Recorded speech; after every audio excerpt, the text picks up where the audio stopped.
Hi. I'd like to take you through a little example of what can be done with free AI. For this, we're going to be using Gemini 2.5 Flash from Google.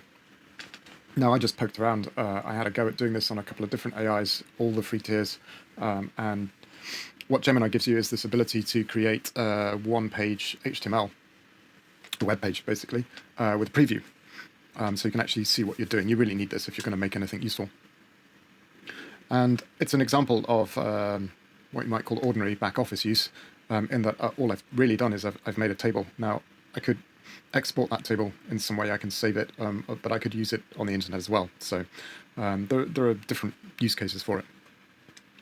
So I think the real point here is that no real knowledge of the internet or coding or anything like this is needing. So you just need the idea, and then you need to have a little bit of time to work with that idea with the AI.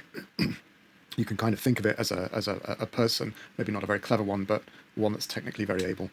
And you can work with it. You can give it an idea and say, can you do this, for example? So let's quickly just have a look down at the left-hand side here and look at some of my interactions. So this was after I'd already made the table, I'd given it the concept, and I'm just modifying it. That happened on a different version of this, so I can't see the history. So we're just going to start at this point where we've got the table. And initially it was just in black and white. It didn't look very nice at all. So I said, create a nice color scheme, less contrasty, with a slight color change between columns in heading, use muted colors. So it tells you what it's doing, and for the simple code, yeah, okay, I can understand this. There's no reason for you to understand this or read this. You can just work with it. Some of it is relatively simple. For example, when you see a hash followed by a number string like this, or a number and letter string, it's actually just a color. Yeah, here's another one. So this is a hexadecimal code for a color in HTML. Okay, so looking down, I said that's nicer, but now try creating a color graduation. So this is where this came from. Initially, it was just a very plain, officey blue color, and it had no, it wasn't nice to look at. And then the table itself, it was quite difficult to see the rows. So I asked it for striping between the rows, and so this is where this came from. So again, we're just using simple language prompts here. By the time it had done that, it had created something that I thought was really nice and usable. So this was me just sort of adding some comments, adding new rows. You can see that I kind of chat to the model. You don't need to, but I think that giving it feedback is helpful, and I think that periodically using please and thank you is something that puts you into a state around how you interact with it, rather than it having any effect on the language model. It's not aware enough yet for that, so it's not going to have an effect on what it does for you. But you can get into little dead ends when you're creating stuff that can be a bit frustrating. So if you're paying attention to your own state while that's happening, then ideas for getting out of those dead ends, like, for example, simply rolling back to a previous version of whatever it is you're doing, or asking a more creative question, will help you. So there we go.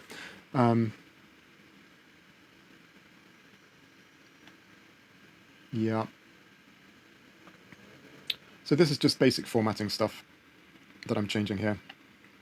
Okay, so this was quite interesting. Add a slight darkening to the two column backgrounds for type and Gemini. So there used to be type here, which is where it says AGI or LLM in a separate column. And later on, I squashed that together so it would take less room. The slight darkening of the columns is here, and I'll explain that in a bit.